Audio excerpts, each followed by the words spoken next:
Good morning, everyone. We'll be getting started in just a couple of minutes. Good to see everyone here today, bright and early for Monday, a good start to the week.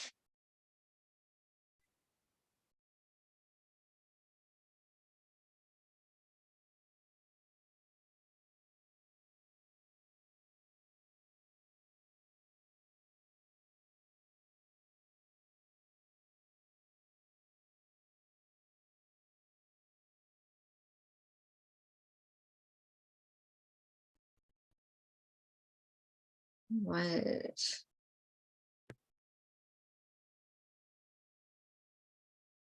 I'm just putting a link in the chat. If you did not get my email this morning, we do have a copy of slides that Stephanie is sharing today. You can click that link to view the slides if you didn't get the email with the attachment. And I will be sending them out again after the webinar along with the recording.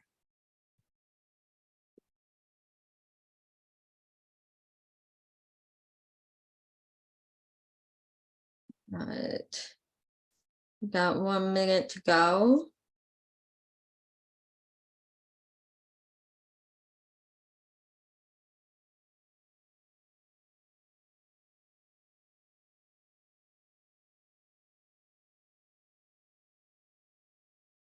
Oops. I'm gonna run through the housekeeping really quick. I just want to say thank you for joining us for today's session, Essential Aspects of Employee Leave and Ask the Lawyer webinar. This webinar is brought to you by the Empire State Library Network. I'm Caitlin Kenny, Engagement and Education Services Coordinator from the Western New York Library Resources Council, and I will be your moderator for today. Before we get started with the webinar, I'd like to take care of some housekeeping. I'm available to help you with any technical problems during the presentation, including sound, captioning, questions about CE certificates, or handouts. We do have captions available. To toggle the subtitles on or off, click the Show Captions button at the bottom of your screen, and you can click it again to turn it off. We ask that you submit any questions for our presenter through the Q&A function, which is located at the bottom of your Zoom screen. This will help keep your questions for Stephanie from getting lost in the chat. However, please feel free to utilize the chat throughout the webinar for conversation and assistance. And go ahead and introduce yourselves in the chat now. All attendees are expected to follow a code of conduct, and I'll put a link to that in the chat shortly. To summarize, please treat all staff, event attendees, and speakers with respect. Those who are not adhering to the code of conduct will be removed from the webinar. We are recording today's webinar, and I will share the recording when it is available via email.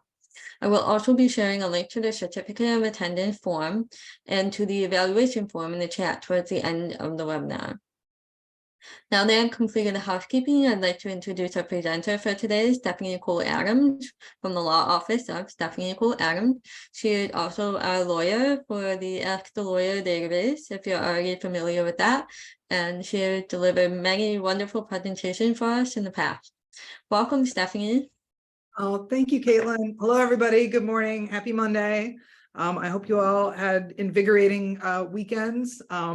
My weekend was so invigorating. I am filled with seasonal allergies, so you'll just have to bear with me on that. But speaking of bearing with me, today's topic is a really interesting one. Its magnitude hits us a lot here at the law office, but when we were putting these materials together, we realized just how big and challenging it can be. So if you haven't had a chance to take a look at the written portion of the materials, I do encourage you, Caitlin, I think they're on a link that folks can get to. And I definitely encourage you to take a look at the materials, but we are going to be covering what's in the materials on our slides today. As always with a session that's coming out of my office, we invite questions in the moment. Please use the questions function, and Caitlin and Clara from my office here will help make sure that we're interweaving your questions at natural moments, which also gives me a break from talking, which when one has seasonal allergies is great. So with that, coffee sip, and that's me. There we go. I'm in Buffalo here. So we have 60 minutes that we're going to review the session content, and then 30 minutes for Q&A. But again, if you have a question in the moment where you think it would fit naturally in, or you need us to spend a little more time on a concept, a legal definition, or how it's applied, that's when you can use that question function, put it in there, and Clara will help me fold that into our content. So beautiful, beautiful late spring, early summer flowers will be our motif today. So if you ever feel yourselves being overwhelmed by any of the information we're going to review, just hang in there. Beautiful flowers are coming up. So we will have a visual break at certain moments.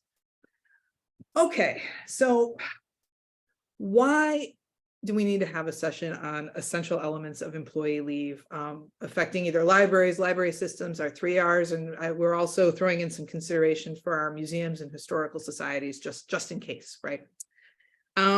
It's a really, really tricky area. It's always been tricky, and the legal changes, particularly in the last 10 years and case law, have not made it any easier to navigate. That's from the legal perspective. From the human perspective, I'm sure from whether you're here as a library director, an HR specialist, a trustee, a library employee, you know that issues of employee leave really cut to the heart of our experiences as employees and workers and leaders, right? When someone needs to use leave, there's usually a reason, right? Either it's a sick leave type of situation, maybe they have a family need, maybe it's military leave. It's rarely casual, right? We have casual leave, it's called vacation leave, although sometimes people end up having to use their vacation leave for some of life's more serious things, right? When they swap it in place of sick leave and other things like that. So we're going to be talking about that interplay. And my goal for today is to give all of you a sense of what is the continuum of leave, right? How do these different types of leaves fit in?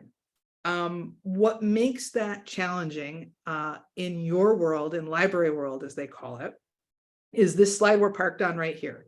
Entity type. So different types of leave apply to different types of employers. They can, depending on the type of leave, they apply based on annual income, size of the entity, certainly the location, and the type. One of the big dividing points for a lot of different types of leave and whether or not a particular leave law applies is what type of employer your library is with respect to being governmental or non-governmental. Now, at first blush, this seems like a really easy thing, right? So a lot of the municipally affiliated public libraries would say, oh, sure, we're a governmental or a quasi-governmental employer, right? That's particularly easy to conclude sometimes if all of the payroll and benefits are administered by the affiliated municipality. At the same token, it's a fairly easy question for our association libraries who are attending because you are a non-governmental employer.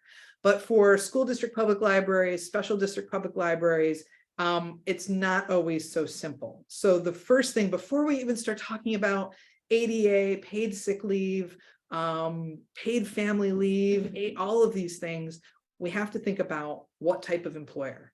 And it's not as easy as just yes or no, right? So I've listed off, who are private employers and who could be a governmental employer. So our private employers who might be attending today would be reps from association libraries, the cooperative library system, a 3 Rs council, most chartered museums or historical societies or archives, and certainly any library or other entity that's operating within a larger not-for-profit or corporation, right? Like a library within a university, except for, of course, public university, right? And then on the other side, for certain types of different types of sick leave, a government employer could be a municipal library, a special district library, a school district library, or a confederated or consolidated library system. This is not a diagnosis. This is not something that we can determine just by looking at the slides today. It's something that every library entity out there needs to have clarity on. So, and that should be embedded in your policies. So we're going to talk about that. I've raised the issue. We're not going to resolve it right now. So just consider that a volleyball that's kind of floating in the air, and it'll start landing on us in a little bit. So if that already kind of ratcheted things up, here's some beautiful blue flowers. Clara, is that Russian or Polish? Is that Russian? No, It's Ukrainian art. Yeah. Ukrainian. That's beautiful. All right. So just here are some things to be thinking about in this question of are you a governmental employer? So association libraries, if there's a time to refresh your coffee, this slide is the time. So for instance, do your hourly employees have an option to use comp time, right? Instead of mandatory time and a half overtime. Only governmental employers can do that. Does your entity consider itself not subject to New York State minimum wage? Only governmental employers can do that. Has your entity determined that New York's paid sick leave law, which we will be spending more time on soon, doesn't apply? That only works if you're a governmental employer. Has your organization's attorney assured your library in a written legal memo that your organization is a governmental entity, right, for purposes of labor law and employment? That would be a big, okay, governmental employer. And have you ever been involved in a legal action where it was concluded that your organization was a governmental employer? So those are some factors to think about. But, again, consider that floating. It's just going to be a factor that's relevant as we review the different types of legally controlled leave. So, right. So there we go. Here's our little, and this is, by the way, this checklist, all of this is in the written materials. So you'll be able to go through this at your leisure. If there is such a thing as leisure in the library world these days, sorry. You'll be able to go through these factors with your boards, with your local attorneys, right, with your advisors, your HR specialists, to take a look at how these things might apply to you. All right, so we have some some laws that will apply differently depending on if you're considered a governmental employer or a private employer. And our chart that you can get will walk you through how this works, right?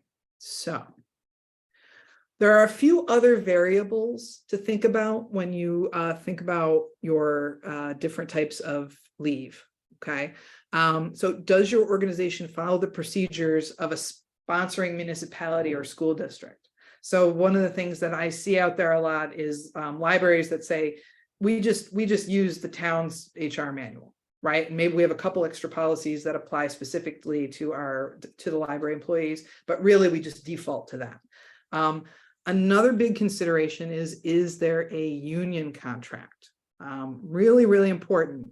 Union contracts, while they can't really chisel away at rights that are mandated by law, they can change them a little bit so long as the equivalent rights are given, and they can certainly take things off in a new direction. So, one thing when assessing a leave issue is there a union contract? Never forget the union contract, right?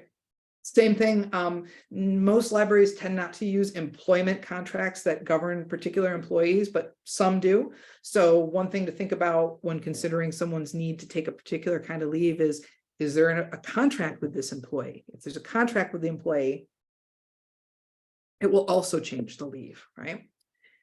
Is there a handbook or a policy or routine practice regarding the type of leave that's in play?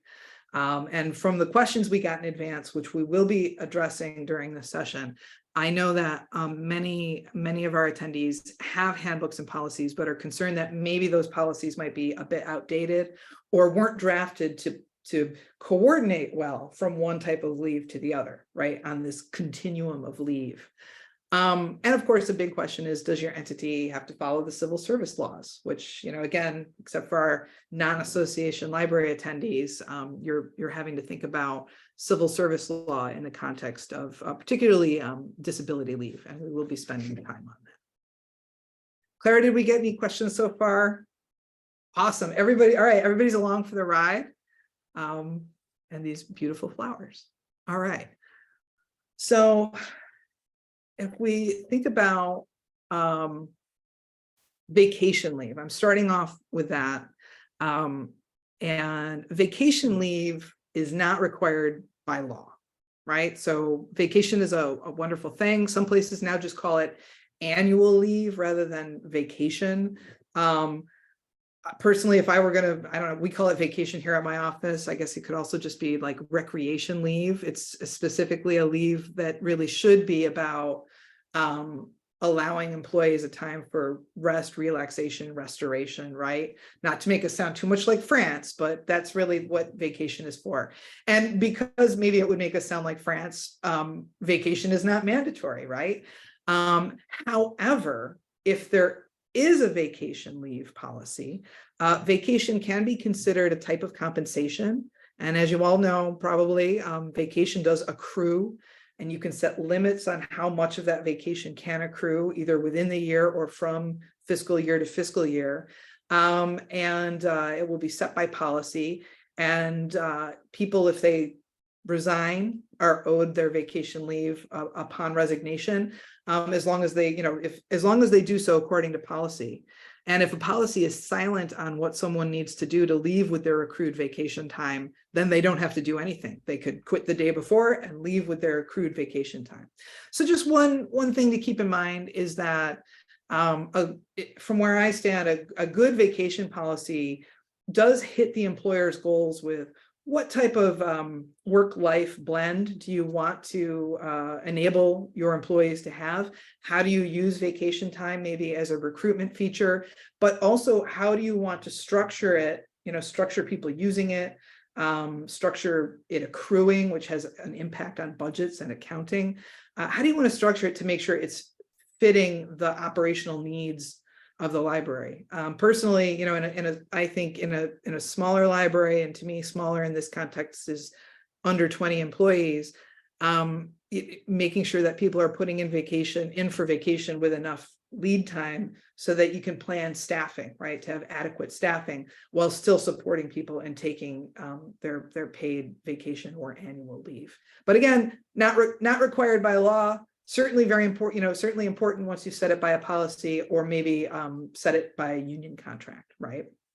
So very important to keep in mind.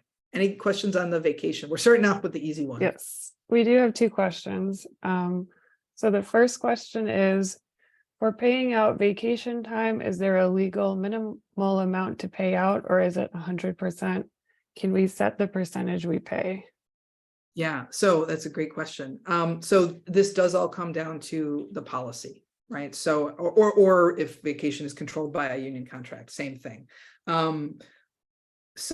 So most policies will set how much, how does the vacation accrue? Maybe one day a month, or it's based on a certain amount of hours worked, right? And then how much of that can accrue through the year, and then how much of that can be carried over into the next year. And then unless there is some type of cap, which definitely can be established, it can just accrue and accrue and accrue, at which point someone would be owed all of that accrued time once they left. So a good way to think about it is saying something like, well, first of all, I think employers need to make a decision. Do you want to encourage people to use their vacation time, right? Are you trying to create the kind of workplace where the idea is that people use their vacation, that you recognize that burnout or not having that life blend might not be the kind of work environment you want to create, right? So techniques for doing that is saying, well, this amount will accrue, however, it must be used before a certain amount of time, or it will be lost, right? And making sure that workers understand that there's adequate staffing so that when they take vacation, they don't have to feel guilty or panicked that the work is just piling up while they're gone, so they don't enjoy that vacation, right? So that's part of that continuum as well. But yes, it absolutely, to straightforwardly answer, it can, and in fact, it has to, some accrual limit has to be set. And if you want to put conditions on, so for instance, some libraries could grind to a halt if they had 2 people resign without warning, right? So one way to incentivize giving adequate warning is to say, we must have at least 2 weeks written notice before any resignation is to go into effect if people are to cash out their paid vacation, right? But that if there's no policy, then the person simply can cash it out. So yes, that's a really good task for a finance committee of your board, is to sit down and say, and the personnel committee, maybe like a joint meeting, or if your board just operates as a whole, it's a really good topic. What kind of vacation do we want to offer? What kind of environment do we want to use that vacation to create? And then how do we want to put controls on how people are taking the vacation? And what do we want to use any accrual cap for, right? A good HR consultant being brought in will help walk a library through that as well. There's one other thing to think about, which is that it's also not necessarily so healthy for accounting to carry all of that debt from year to year. So if vacation is just allowed to accrue, that can really look out of balance on the balance sheet. So for that, you absolutely can set those limits. And I would say, should, and I think it's good to have vacation policies that encourage people to use the vacation. Anything else on that, Clara? Yeah, and then we have another question. If a vacation cap is put into place during an employee's tenure, are there concerns that we could be accused of wage theft? In this instance, since the policy changed after the start of this person's employment. Yes. So if any type of library is thinking of changing the vacation policy, that's an awesome question. Thank you to whoever asked that. This is one to bring in either an HR specialist or a lawyer on, because absolutely there needs to be clarity about, okay, how long, if people do have large accruals that you're maybe going to change the policy, how do you either pay them out, let them use it? How do you set reasonable boundaries so you can't be accused of just going in and clawing back that vacation, which under certain circumstances could be considered wage theft. But how can you also set a new policy, right? Absolutely, employers are allowed to change vacation policy, right? But this is one, hiring a local attorney. I mean, someone doesn't need to be a expert in library law, for instance, and do a lot of library work to be able to come in, and they just need to have sensitivity to what kind of employer you are, what your policy says, any union contracts, et cetera, right? And help come up with a transition plan, right? Absolutely. And that's a good one to get a written opinion from a lawyer about, because for that exact reason, that there would be a risk that in transitioning to a new policy, maybe with a less generous accrual policy, that someone would say, well, hold on, you're taking away a benefit from me that I'm entitled to. Yeah, absolutely. Yep. Anything else on that one? Okay. Whew, good. All right. Vacation. Calming flowers. Okay. So paid sick leave, right? So for our governmental employers out there, this is something to get a quick written opinion on from someone, right? And I know back when paid sick leave was implemented, a lot of public libraries made decisions one way or another way. All right, they decided that they would opt into it, but still maintain that they weren't required to do so. As long as your policy on paid sick leave has clarity about where it stands under the labor law, and it's uniformly applied, that is okay, right? So one policy to take a look at is the policy on paid sick leave at your library, and just make sure that it's up to date. And that there's a decision. Does New York's paid sick leave law apply to us, or are we, are we doing everything pretty much along the, are we on a ride along with our local government, so our employees are treated as local government employees? Paid sick leave, right? And even if the law doesn't apply, a library can decide, well, we're still going to follow that, or we're still going to do something similar to that, or our union contract is already doing something similar. For our association libraries here and other libraries that are private employers, non-governmental, you have to follow New York's paid sick leave law, and the obligations are going to vary based on either the number of employees or your budget. If we have any association libraries here who have less than 5 employees, but a budget that's over $1 million a year, Congratulations, you are an awesomely powerful, financially powerful library. Mostly that's not happening. But just paying attention to what has to be offered, because even for the smallest employers, which is 5 employees and under 5 employees, excuse me, there has to be unpaid sick leave where people can take sick leave and then come back to work and their job is held for them. And that has to that can accrue as well. We're not going to spend, we could spend hours and hours and hours just on New York's paid sick leave requirement. But the important thing for employers that have to follow it to realize is that it's not just used for an employee's own personal absence due to illness. It can be used for family medical issues and a host of other things, right? So we do have resources on that. ESLN offered, we did offer a session on that, so you can check out those old training materials and send in a request for the link to those, because we have a chart that broke that all down. So that's the paid sick leave. Basically, one test I like to use is if you put yourself in the shoes of maybe your least senior, least experienced employee, do your policies lay out really carefully and clearly what they need to do when they're sick to use whatever it is that's offered as far as paid sick leave or just sick leave at your organization, right? Do they know what to do? Is it really clear what has to happen?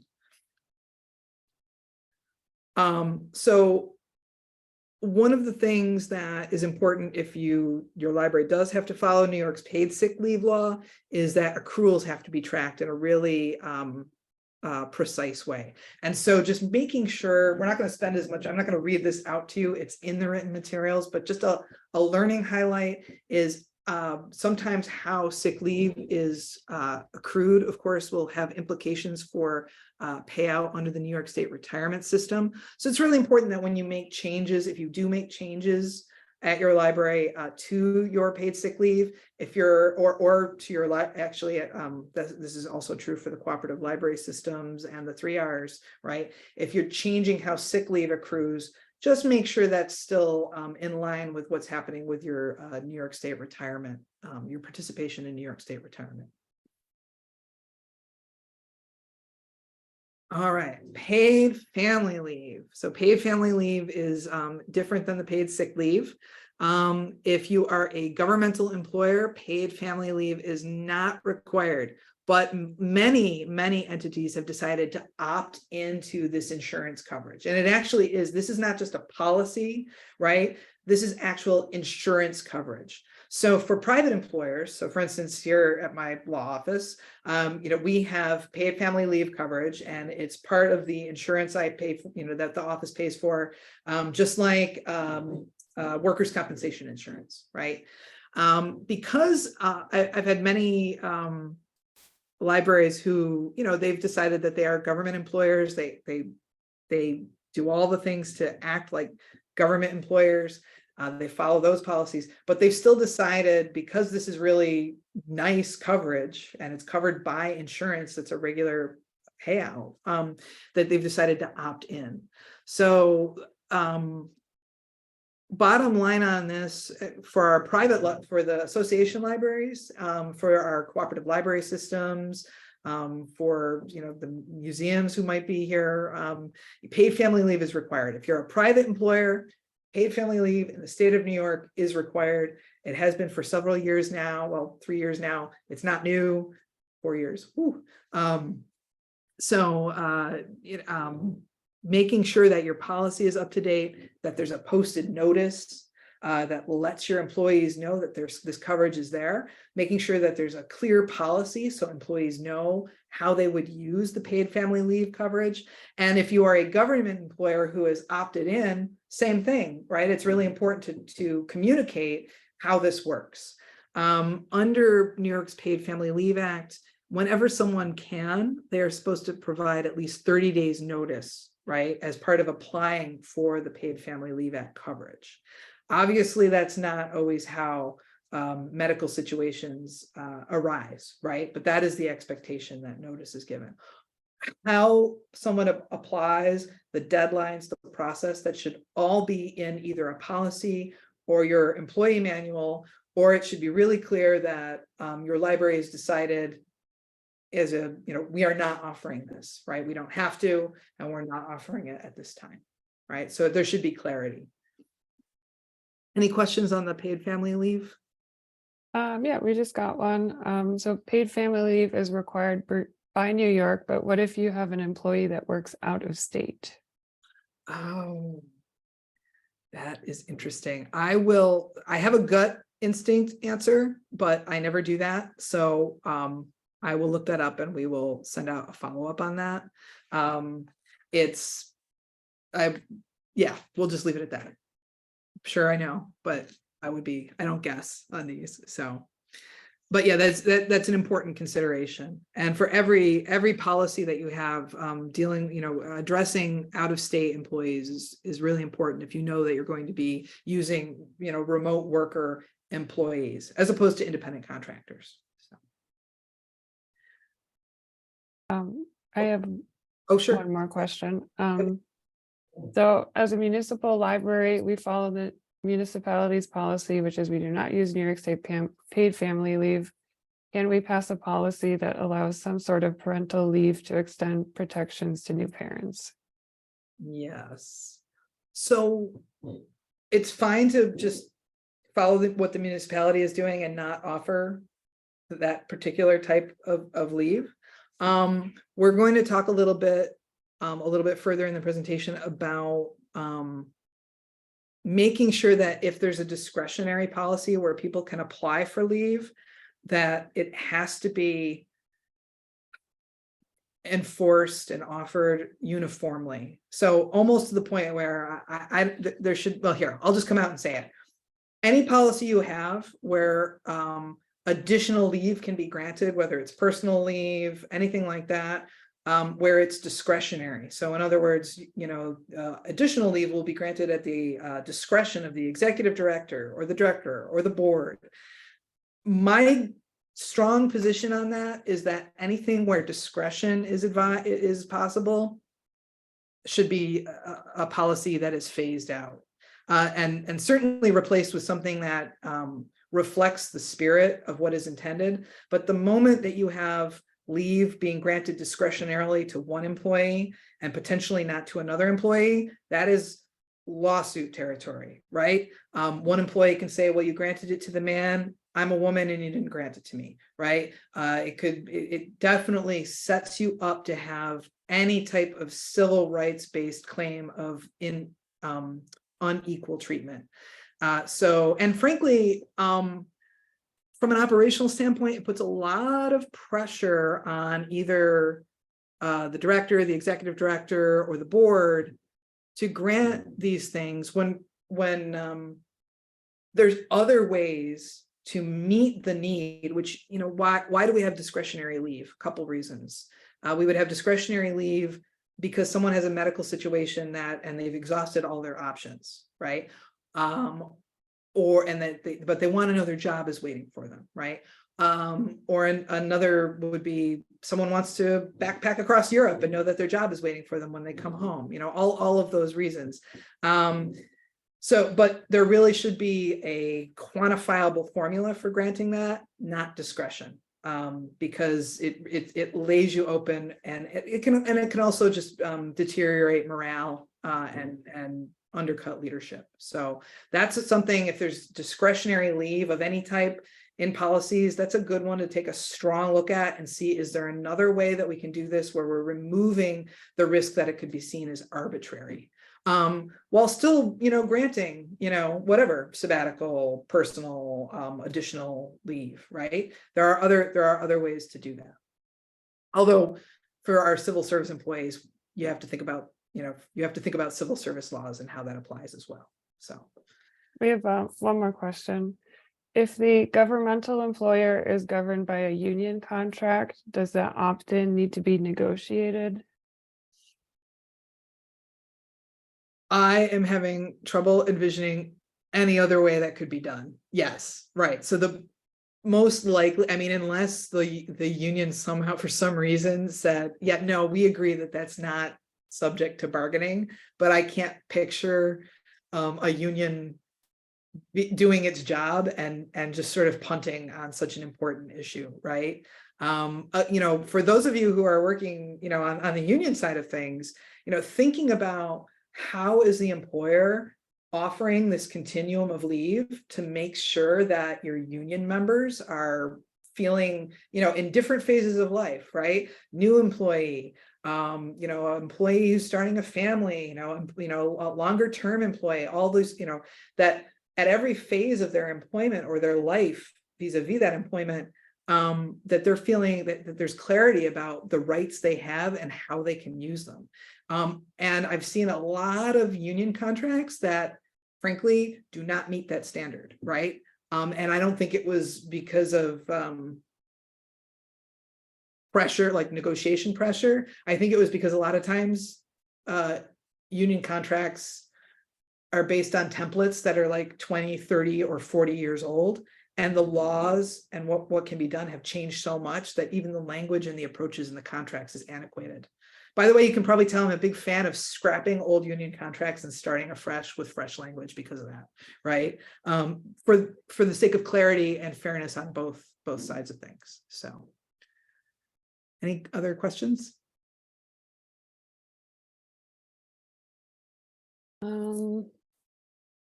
Yes, there's one more. I chose to purchase paid family leave insurance. Should it be used before federal family and medical leave? Ooh. Okay. That's a great question. We are going to be talking about this, right? How do these things combine? So, but here's a big takeaway. And you know what? I don't think I wrote this down in the material. So everybody, like, right, pens out. Here we go. Questions of how leave go together should always be answered by the policies. In other words, your policy should have been drafted or should be updated in such a way that the way they coordinate leaves nothing to chance. So, and I have seen, because with paid family leave, there can be a decision of some things will run concurrently. They will run together, right? Other places have said, oh, no. If we have an employee who needs to use this, we want to make sure that they're maximized on the continuum of leave, right? And so we're going to say you use this one, and then you use the next one, and then you use the next one. And thinking about like some employers, and this is not illegal, require that vacation be used, right? Before other types of leave might get used, that it get exhausted. You know, so there's, you know, assessing how do the policies work together.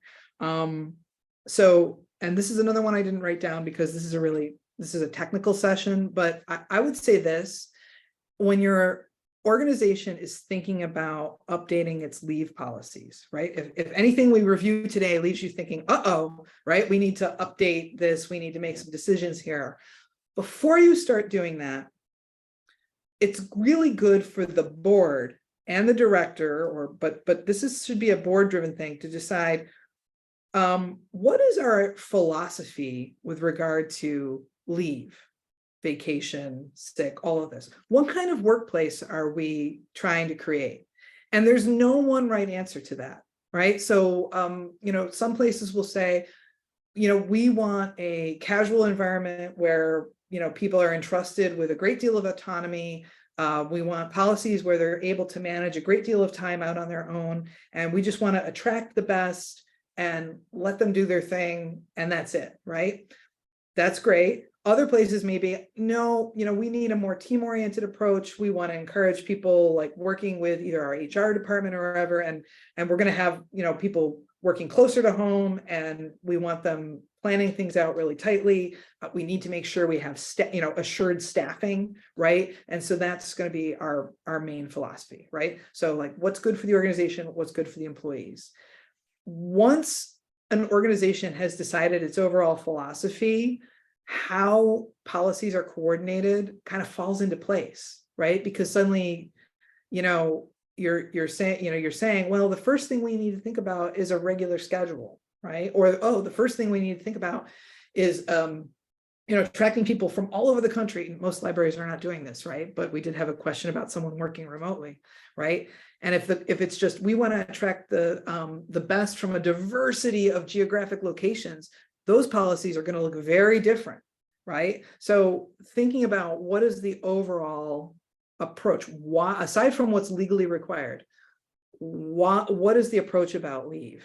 And there's no right answer to that. It has to be whatever serves the mission and the plan of service of your organization. This is why I always think when it's great to borrow policies or look for inspiration, but they should always be from similarly situated organizations, because borrowing a policy from one place that is really set up to maximize the benefits of remote work won't be a good idea if you're a library, for instance, that is really set up to maximize the benefits of, locally employed work staff who are, working at the library for the most part, right? It's just different. So that's my long answer to that one.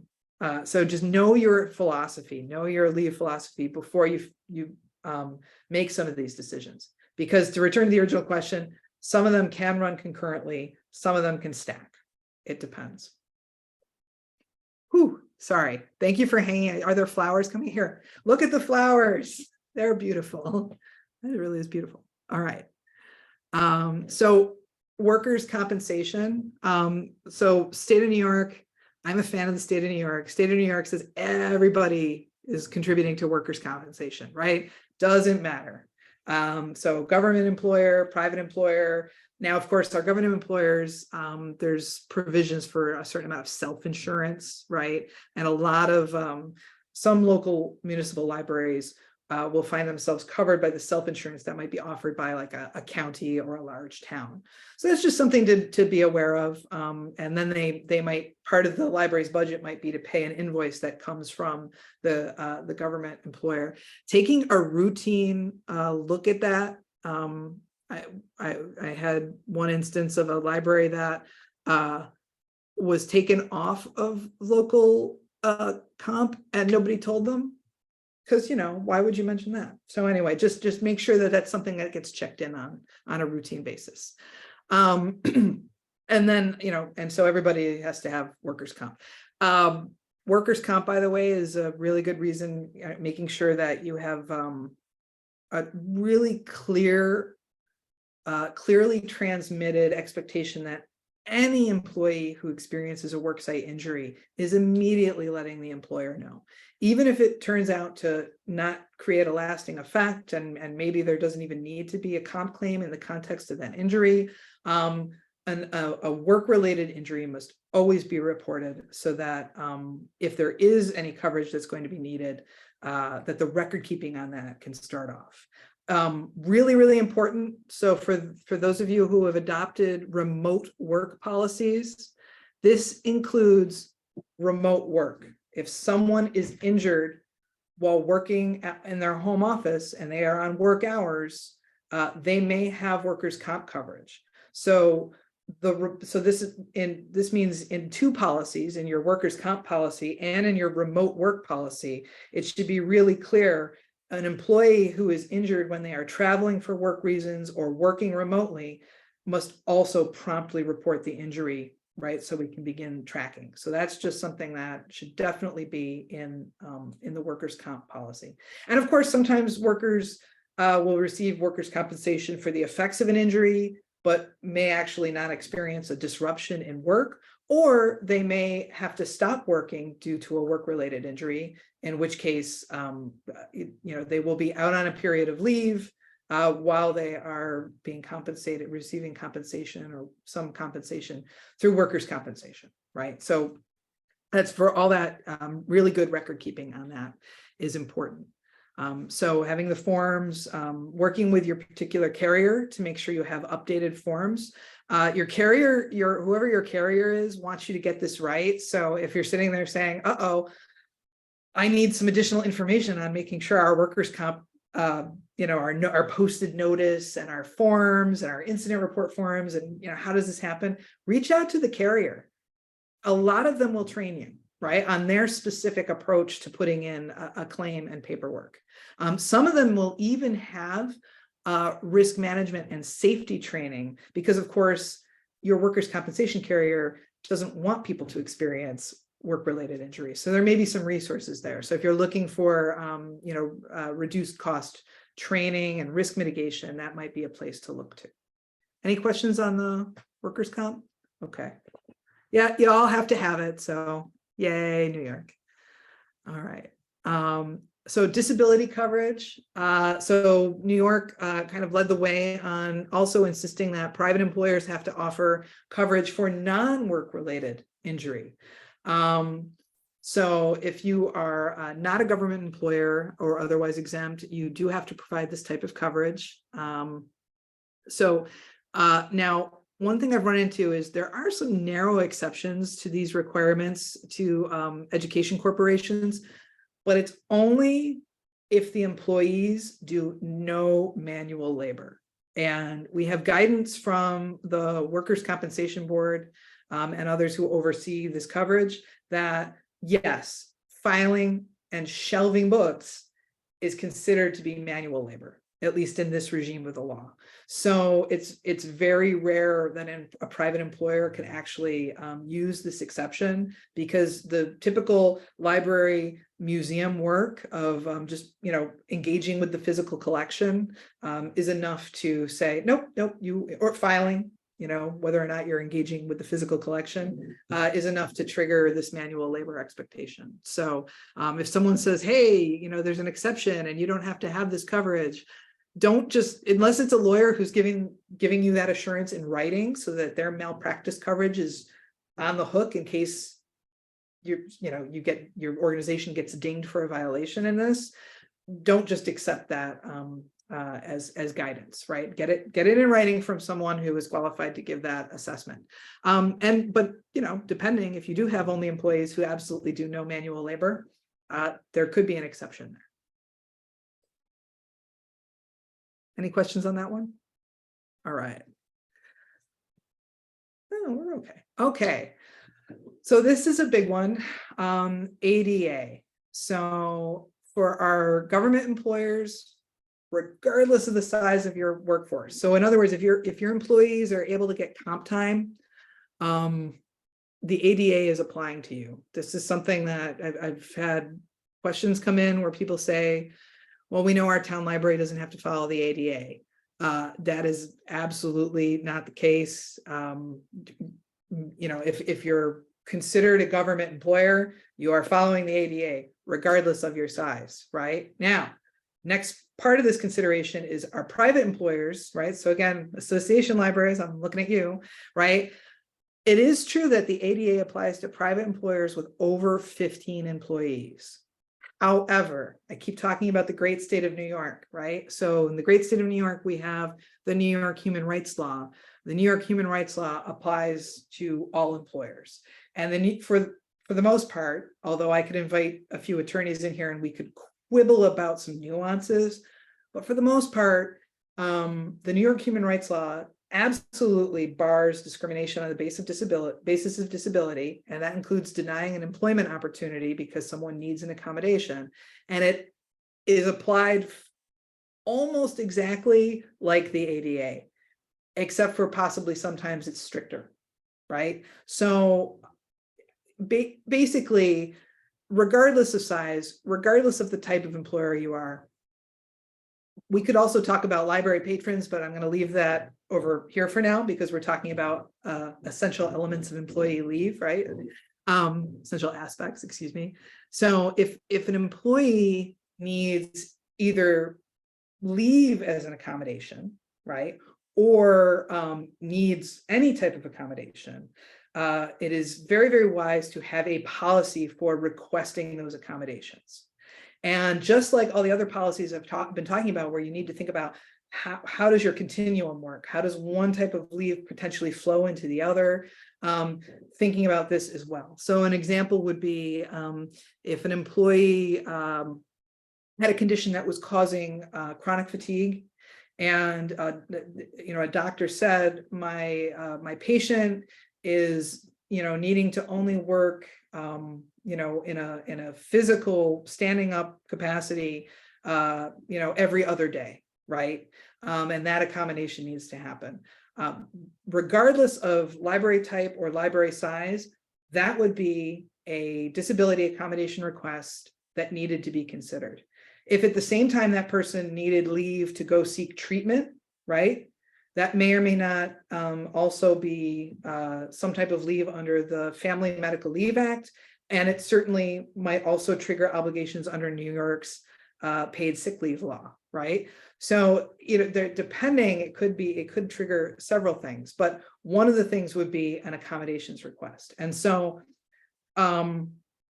every entity on this training here should have some type of policy for requesting disability accommodations. And that can include a period of leave or a reduced work schedule, but there should be clarity about how that will combine with other things. I also want to say that, that's definitely a legal compliance note, but I'm sure for the sake of inclusion, equity, for the type of workforce that the commitments to diversity, all of these things, I would say that using the excuse of following the law is also the way to think about how are we going to create the kind of work environment that reflects the mission of our organization, the mission of our library, which is to serve all people, right? Which is to be accessible. At the same time, as I think a lot of folks know, but I'll mention it,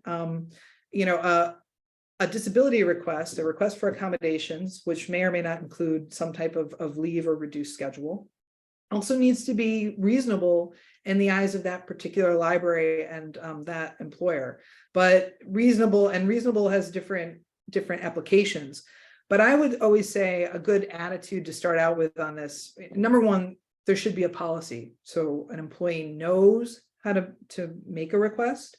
And that policy should provide guidance on how, once the request is received, how is it evaluated? And how is it evaluated with an eye to the mission, the overall approach to things, and also general fairness. We're also going to talk about civil service law and how that might combine. I have a little more to say on that, but I just want to pause and see if we have any questions. We did get a question.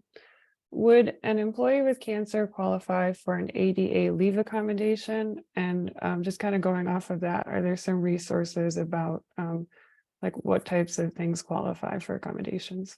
Yeah, absolutely. Clara, can you pop the address for askjan.org into the chat? Thank you. So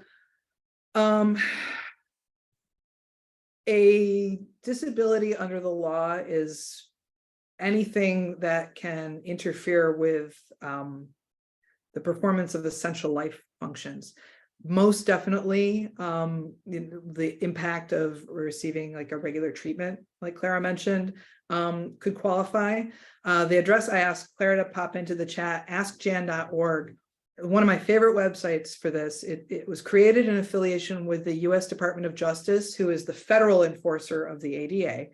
And it has a wonderful alphabetical list of, I don't want to say typical, it's actually a very expansive list of different types of conditions that can lead to disability. And it lists them out by symptom and by typical accommodations. And what you'll see on this list will likely astound you in its range. It has everything on there from scent sensitivity, migraines, certainly receiving, chemotherapy, depression, anxiety, and what it does is it sets out not only, what is the person maybe dealing with in their life, but what are the typical accommodations? And it also has lists of vendors for some types of accommodation, which is really, really practical and wonderful thing to provide. I like to use askjan.org because sometimes an employee may develop an idea of what accommodation they need, but the employer may say, well, we can't afford this particular accommodation, but look, we see there's 5 other accommodations on askjan.org that might be also meet this need, right? So the employee absolutely by law has a right to request an accommodation. And they can also list a preference, or perhaps their physician might document by saying what they need.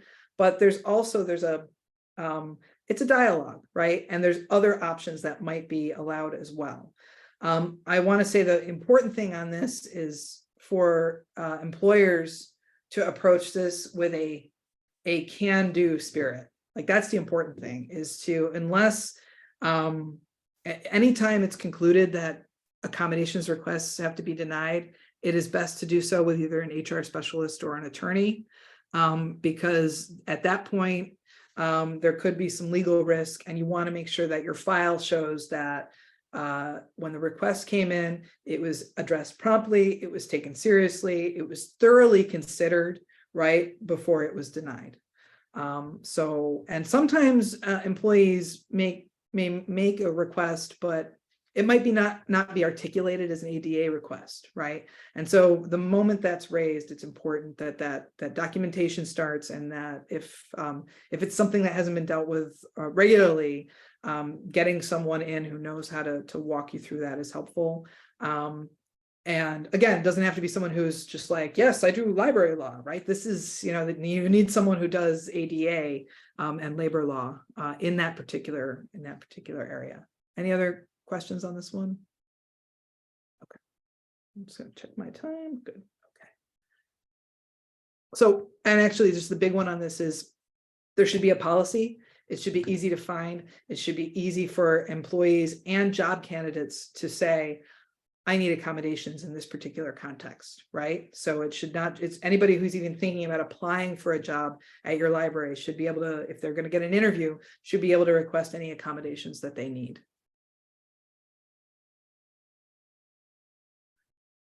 Okay, so as I said, so New York human rights law is covering all employers regardless of size or type. So for this reason, really, really good idea to just make sure there is a disability accommodations policy. And, I think when a policy like that is being drafted, and always at the top of policies, a lot of places like to put, why do we have this policy? This one might play right into your mission, to assist with our mission of inclusion. We have the following policy, something like that, something to tie it into your why, not just that you have to do it.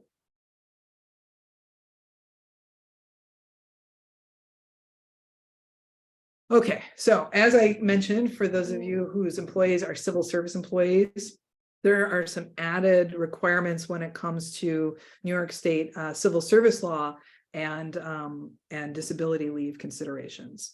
It's one thing when an employee asks for leave, right? So your policies should take care of that. Sometimes an employer may be in the unfortunate position of realizing, maybe before an employee does, that potentially due to a disability, an employee is experiencing some performance concerns, right? So number one, for the non-civil service folks, as you know, because we're going to deal with this because we got a question in advance about it, so I will be speaking to this a bit more, but if you begin to suspect that an employee has a disability, maybe depression, maybe anxiety, maybe something physical that you can't, isn't super obvious, but you can see the effects happening in their work, maybe diminished work quality, you cannot simply come out and say, so my nickname is Cole, right? So if I'm talking to myself as an employee, Cole, I know, that your attention deficit disorder is so bad that you're not getting things done. Whoa, right? Can't do that. The preferred method, the method I say, if performance concerns are being noticed, and maybe you suspect there's a factor, a medical factor, maybe an addiction factor, is to simply treat it like any other performance concern. And it could be that employee's wake up moment. It might not, right? So, but the Ask Jan site has some really good guidance on how to make note of performance concerns. And And if someone says, I'm so sorry, I'm so depressed, or I can't get my meds, or, whatever it is, then you might move into accommodations mode. And if whatever the need is, if it can be accommodated, then that person can get the supports they need and continue working, right? That's the best case scenario, right? It doesn't always resolve that way, but the obligation of the employer is you raise performance concerns, you address behaviors, you don't guess or attribute factors. That is a recipe for a legal complaint. So for the civil service employees, the civil service law does have some provisions, however, of what to do if a civil service employee is suspected of having a disability that might impact their performance. And it's not a simple process, so I'm not going to go into it here because we could spend hours and hours just on that one. But it's this consideration here. Number one, there should be something in your policies that address this possibility. And number two, this is another reason among many to cultivate a really good relationship with your local civil service agency, right? Whoever your civil service folks are, being ready to work with them, to have them hopefully assist you if there's this type of need, because the documentation, the timing, the notice that you have to give the employee, an employee who may have to be put on like a forced disability. Forced is such a horrible word, but a compulsory disability is entitled to a hearing. It's very intricate, and it's very important to be done the right way. So this is something to talk about with your local civil service folks. So that's for our, association members. Don't worry about that part, just have a good policy. For civil service employees, it's a little bit different. Now, that's only if the employer feels that they need to actually address a disability related factor. You can simply address performance, and then if the employee raises that it's the basis of it, it's based on a disability, that's a different issue. So, any questions on that one? Okay. All right. Flowers. Okay. Right on time. So military leave. Basically, both our government employers and our private employers should have clear policies on protecting people's jobs, allowing people to come back to their work when they are done with different types of military service. And that can include National Guard, certain things during times of emergency, declared emergency, right? So that's just an important policy to have in there as well. And it's really just holding someone's job and keeping it warm for them while they are engaging in service.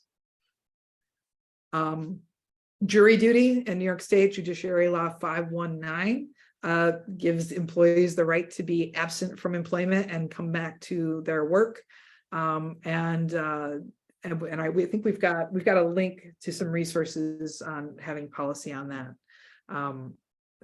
But that's another one, just jury duty leave. So we're going to move into the questions, but I just want to mention that when you look at policies, whether you have a handbook or standalone policies or a union contract, again, if you put yourself in the position of someone who maybe they're not navigating policy all the time as part of their work, maybe they aren't in a management position, is there a clear roadmap for how they use their vacation, personal leave, right? We didn't touch on that because that's not required by law, but definitely personal leave should be part of the continuum as well. Sick leave, FMLA, paid family leave, et cetera, right? Is it clear how these things can flow? And because a lot of it can be discretionary, there's no one right answer on a lot of these things. What the right answer will be for your institution may be different from a different institution. And it really should be informed by what is our overall philosophy, right? Do we want to use our generous benefits in this regard to attract and retain people?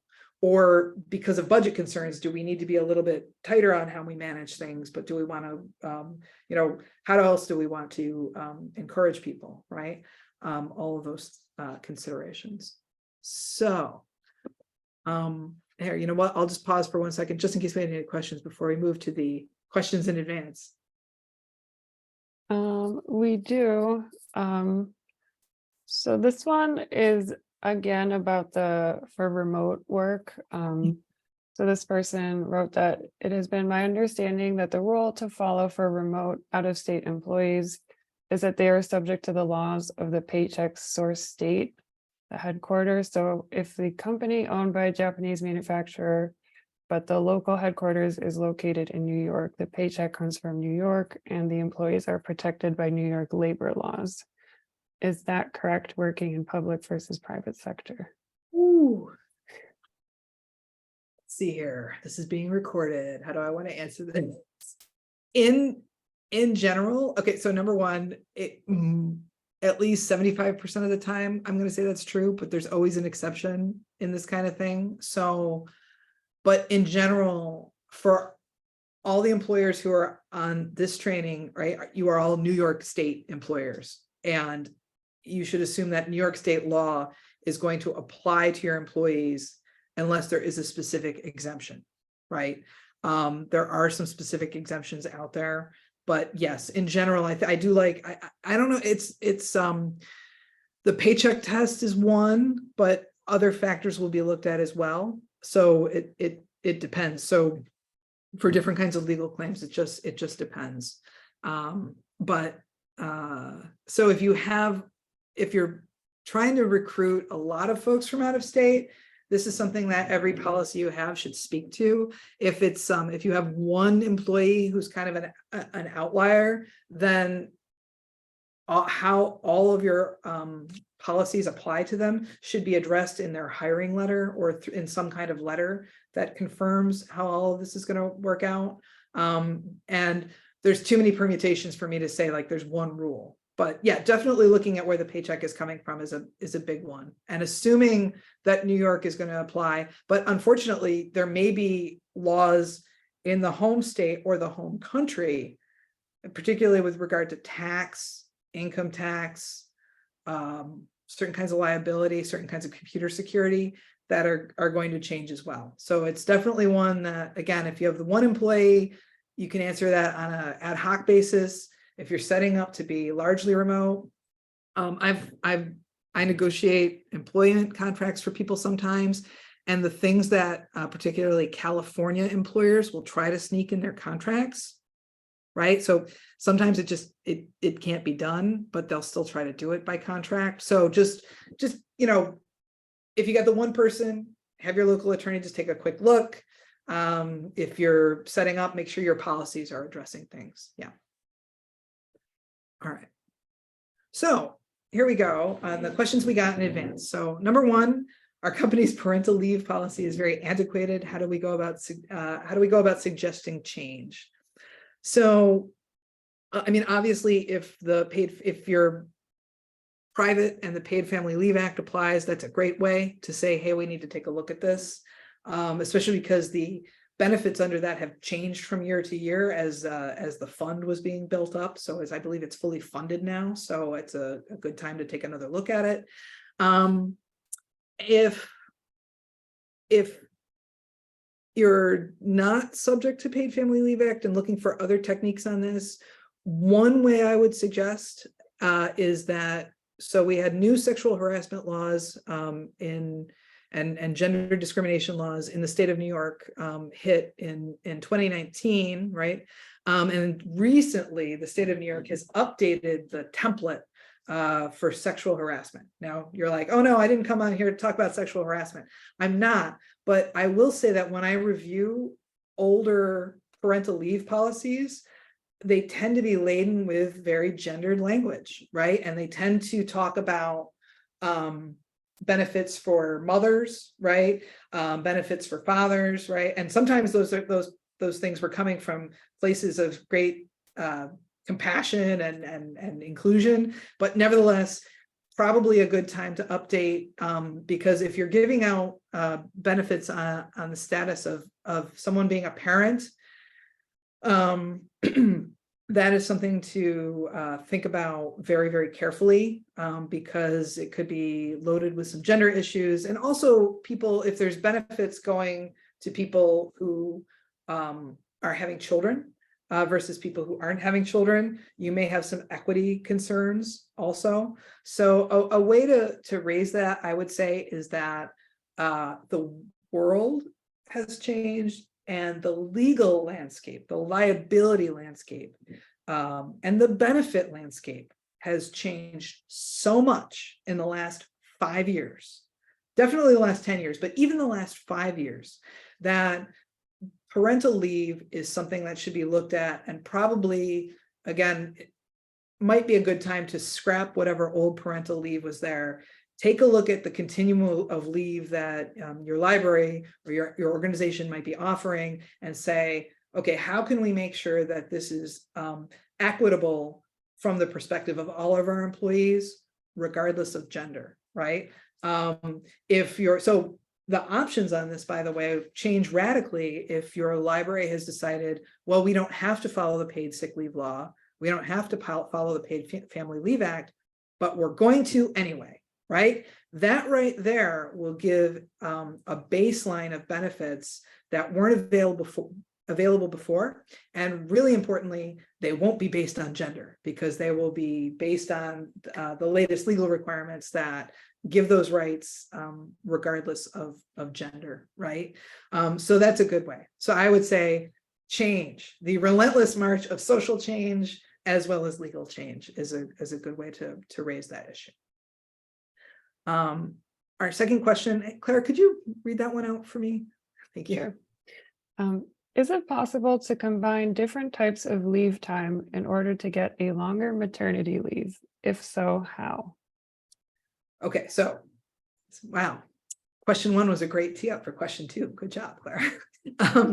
So I personally think that you might want to transition from maternity leave to parental, like some type of parental leave. It definitely is possible to combine different types of leave time, right? So if, but I would suggest that it not necessarily be based just on parental status, unless it is basically some type of Paid Family Leave Act. That said, remember, I was mentioning you want to avoid any discretion.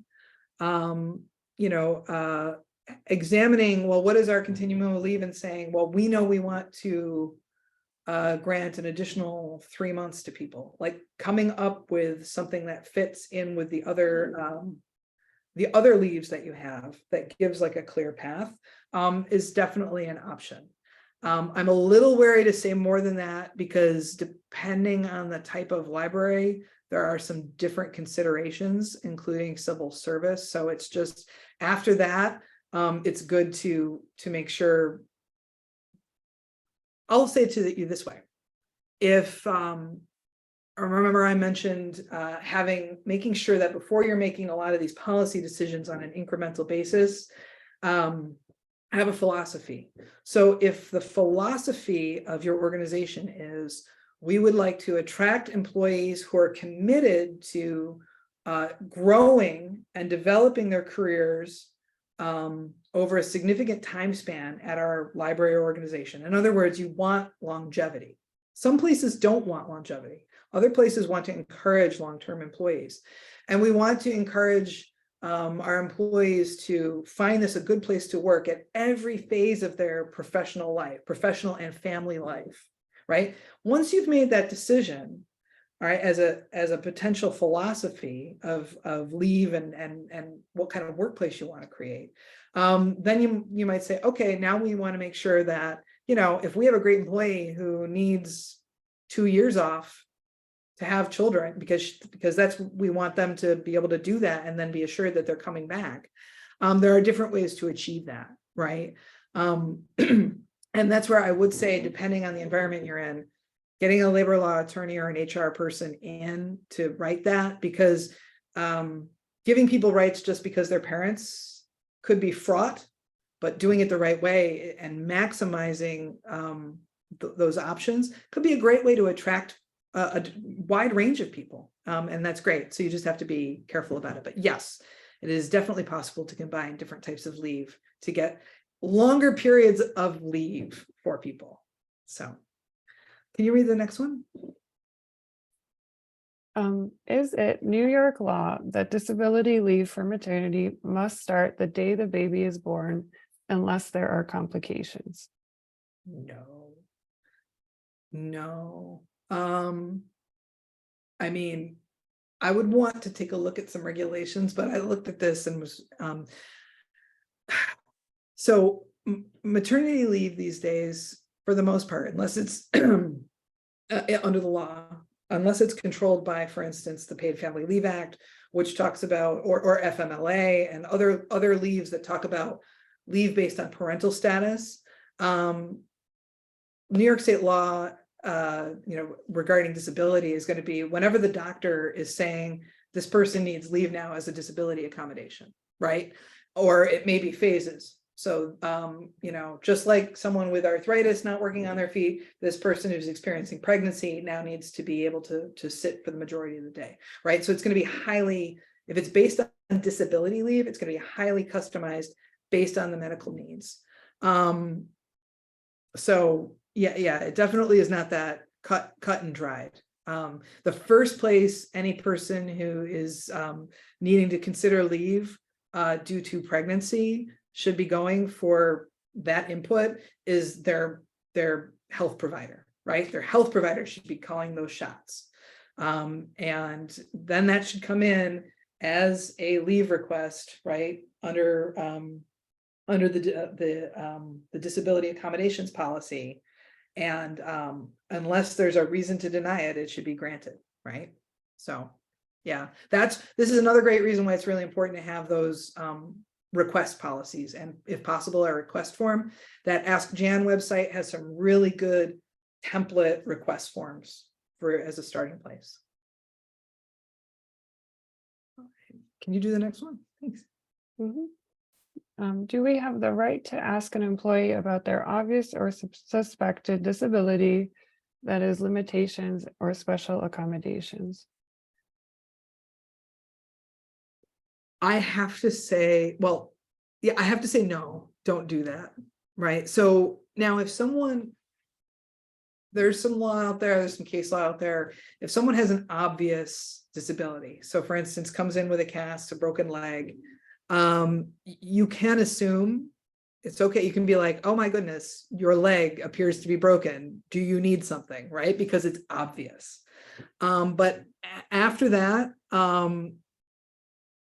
I would say unless there's like a big old cast, the default should be, do you need anything, right? Let us know if there's anything you need to perform your work right now, right? Here's our, if you need anything, here are our policies, including our disability accommodations policy, right? But not coming out and imputing things on people. And the flip side of that is, it's okay once someone is saying, I need this accommodation, it is okay to say, we need to make sure we're building a good, we're keeping a good file on this. So we do need some type of a doctor's note, something like that, right? Some kind of request under our policy. But you don't always need that. If it's obvious, you can, once the request has been made, if it's obvious, then you can say, okay, great, you're going to work on the first floor right now. We're going to make sure you don't have to navigate the stairs on the crutches, all of that kind of thing. I would say when those kinds of things are granted, really, really important to document them. Just, a simple email, dear so-and-so, you confirmed that right now, because you're on crutches, you need to work on the first floor for the next 3 months. We have, temporarily assigned you an office on the first floor. And that will go through August 15th. Please let us know if you need to change this arrangement in any way, right? And just lays it out. That's the kind of thing that if someone complains later on that they didn't get an accommodation that they requested or that they believe they were entitled to, that's the kind of documentation that is used to basically resolve legal complaints sooner rather than later if someone feels they didn't get what they were entitled to. So can you do the next one? Yeah, so the next one, I think we already touched on with the Ask Jan, but I'll read it in case you have anything else to add. I'd like to learn more about ADA accommodations for employees who wish to keep working at jobs that have physical requirements. Yeah, and yeah, definitely. Thank you, Clara. Because yes, the Ask Jan is definitely the place. And especially with jobs that may need to be redesigned because of physical requirements. So, here in library world, right? Shelving, right? For if someone has some kind of nerve damage where they can't reach over their head anymore. There are really simple adjustments. And sometimes it is that the person's job just needs to be adjusted. And if that can't be done, then there are other things that unfortunately the employer has to think about. But there's all sorts of great ideas and suggested vendors for those needs, right? So that's askjan.org is a great place to start, and they do have some also video and training sessions on there. Yep. All right. Why don't we move to the unpaid leave? We did get one more accommodation disability related question in the Q&A. If someone admits their disability, is it okay to inform your library board of trustees, especially if they are considering leaving the library? Wow. So that's a great question. And so thank you so much for bringing this up. So there's all sorts of reasons why someone might choose to disclose, even though they don't have to, information related to a disability, right? And just so you know, a proper accommodation request that comes from a physician does not have to say, my patient has cancer, right? The accommodation request might just say, my patient requires, working only every other day because they need to attend treatment, right? I'm going to just put that out there. There's more to that, but just in general, it's not always required to disclose to get the particular accommodation anyway, or in-depth disclosure. But if a person does voluntarily do that, and I'm going to say this particularly to either the directors or maybe an employee was talking to another employee, right? So you have a page disclosing something to a clerk. The page says, yeah, I'm going to need to be out. I'm having a series of surgeries. I don't know what to do. The clerk, hears that, tells it to the director. So now you have this disclosure. At that point, the way I would say to navigate this is for the director to, and one other person to have a conversation and say, we realize that you disclosed this, to your coworker. So now, we know, and, is there anything you're going to need? Here's our policy. If at that point the employee says, wow, I thought that was going to be a secret, I didn't even want to say that, right? That's one thing. If the employee says, wow, I'm so grateful, I was so nervous about raising this, but yes, I'm going to need this, that, and the other thing, and I want to set up some accommodations, or I might just be coming in less, or, I might need to resign, whatever it's going to be. If the director says, okay, you're such a wonderful employee, the board knows we really rely on you. Am I allowed to update the board? If that employee says, no, I really need this to just stay here right now, then you have to keep it confidential. And the only thing you would say to the board is, this person will be working less per policy, and that's it. Especially when you consider all of your board materials, all of your board notes and your meetings are subject to the open meetings law, right? So absolutely not mentioning that. And if a board member challenges you and said, how are you letting this person, work less? Don't we rely on them? You say, it's confidential reasons. End of story, right? And I realize I'm telling you to stand up to your board. So trustees who are on here, make sure you support that level of protecting the confidentiality. If, however, the employee says, oh, of course, I want the board to know, I have no problem with that. Could you please, that's fine. I would say you got to confirm the language, right? So in other words, our employee, you agree on, Our employees requested a period of leave to undergo treatment. Well wishes can be sent to them, you know, and we appreciate respecting their privacy at this time, right? But agree with what's going to be released. Document all of that. Okay, so that was a really, really important question. Thank you so much. You know, and again, it's kind of rooted in sometimes employees might disclose some things to coworkers, thinking that the coworker or even the director will sort of keep it under their hat, right? And not appreciate kind of where that needs to go, right? Because the moment you as a director out there learn about this, you do need to offer the ability to make the accommodations. But just think of it this way, you know, people who are addressing a disability or a medical reason that might be impacting their employment, they are always driving, you know, they're navigating that, right? They're making the navigational decisions on when to ask and when the information can go beyond them, right? So thank you, really important question. Anything more on that one? Nope, I think we can go back to the questions received in advance. We have about 7 minutes left. So the next one was, what are an employer's options when an employee has used all their paid leave but continues to take unpaid sick leave? Yeah, so again, it will depend on all of the factors we've reviewed, right? And you know, what type of organization, you know, what do your policies say? There are going to be different things.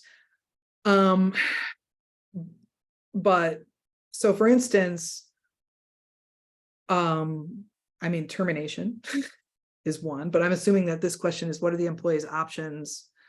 You know, if they want to, if an organization as part of their philosophy says, you know, we want to be there for, you know, if our employees have to leave for medical reasons, right? So, and once everything's been maxed out, saying, you know, we will invite you to reapply. And if you reapply, you will have a certain amount of seniority, right? Again, civil service have to think about employees coming back and their status under civil service. So it's going to be a little different depending on where the person lies under civil service, or are you a private employer, all of those things. There are options. I will say, as you look to your policies, whatever option it is you want to have should be set by policy. It should not be an ad hoc solution that's made up. That is where you can run into legal trouble when you, again, if you offer an option to one employee who maybe was so beloved, and then you don't offer it to the other employee because, you know, maybe they were kind of meh, right? But if one of those employees is a male and the other one's female, you're immediately looking at the potential for an accusation of discrimination. So there are options. They should be in your policies before you need to use them. So if you're thinking about that now, this is the perfect time to be thinking about it before you need it. And the next question was just, this person is curious about unpaid leaves of absence and what the options for extended vacations are. Yeah, so that's usually those are fun ones. Like, again, someone wants to go backpack across Europe, or they're going to take a year off to write a book, or, you know, it's the same thing I was just saying, like this one is like sort of the happy edge of the sword, right? There are ways to do this. So, I mean, there's nothing that gets in the way of your library. Well, there could be a union contract or several things, but in theory, you could have a sabbatical program, right? You could say, we want to encourage, you know, we want to enable our employees to take a year to follow their dreams and then come back to us, you know, reinvigorated and all of this. So, you know, you can apply for a sabbatical leave. Like, there's all these options, as long as they play well with your other policies. And again, as long as they're in a policy before you need them, so that you're not doing anything that can seem arbitrary or discriminatory. So I would say, if an employer wants to make that option, it just has to be something that there's risk if it's discretionarily granted. You really should have some objective factors where people can apply for that. And then after that, you know, that might be something if you're addressing things with a union, that's something to put on the table in a union contract and say, you know, we're going to offer this thing, right? That people could do this. So, all right. Anything else in the Yeah. We do have a handful of questions. I don't think we'll have time to answer all of them. This one was, have there been any recent updates regarding New York paid COVID leave? The requirements to pay employees with positive tests without using accrued PTO. Oh my goodness. Recent? Well, it's hard in the COVID world to define recent. Yes, I have some materials on paid COVID leave. We can send that out. So definitely something to, yeah. And it fits in with your paid family leave in certain instances. So it's the same thing. It's like, kind of depends on where you stand, organizationally and policy wise. But yeah, paying attention to the COVID leave parts, we can send that out. Yeah. This is a situational question. This person says, I have a very part-time employee who occasionally subs. The last time was probably last December. How do we treat this person when we are paying disability and New York State paid family leave? They have another full-time job and will receive benefits from that job. So if it's, so every, well, not every policy, but almost every policy, every control by law that we talked about has a formula for when employees are covered and how their hours have to be calculated towards overall payout obligations and accrual obligations, right? So for instance, the paid sick leave law, which it has different triggers at different thresholds, will actually count that employee as an employee for that year. So if you only had 4 employees, but that employee who maybe only worked a few hours, that'll bring you up to 5 and would, put you in a slightly, in that 5 or more, or I'm trying to think, no, let's have them bring you up to 6. If it brought you up to 6, that could impact. So it's going to change on a policy by policy basis. The one thing I would say is it's really handy in your employee manual. And again, this is going to depend on the type of employer you are, because it's going to hit differently, but it's when you have different categories of employees. So a lot of places have, of course, part-time and full-time. Sometimes, you can have either seasonal, temporary, or grant funded, right? And those can be more flexible categories that can help you, if it's an employee who's just in a kind of an emergency fill-in employee, right? Or someone who's only working there when you have the grant funding from a particular funder to fund that employee. Yep. So having those categories and then figuring out how they apply on a policy by policy basis, because it will, I wish I could give a pat answer, but it will change. Anything? I think we're at time. So We are at time. Yeah. We can bring Caitlin back. I'm going to cheat and take a quick look at the chat and just see. This looks great. Oh, cool. All right. Well, I am all set. Thank you so much, everybody, for being a great audience. Like, it's weird to be able to feel energy through the computer, but the questions were just great. And I just appreciate your attention and engagement on this topic. Thank you. Oh, go ahead. I was just going to say thank you so much, Cole. This was fantastic. Thank you to our attendees for being here today and having great questions. I did drop a link in the chat to the certificate form, so please fill that out, and to the evaluation form. We value all your feedback, so please fill that out as well. Is there anything else you want to share, Cole? No, I hope everybody is gonna have a great summer, right? We're getting there. So thank you all very much. All right. All right, thank you so much. Have a great summer and have a great week.